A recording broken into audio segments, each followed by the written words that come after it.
Okay, so how to duplicate an object. Select the object, make sure it's in object mode, then press Shift and D, duplicate, and then move it whatever you want. I usually choose a certain axis so I can move it more proficiently.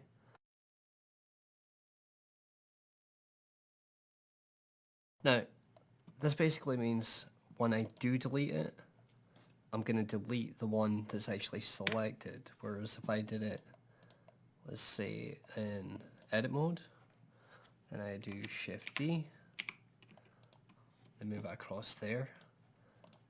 Now both of them are highlighted, so if I deleted one, it would just delete both of them. So just make sure it's always in object mode.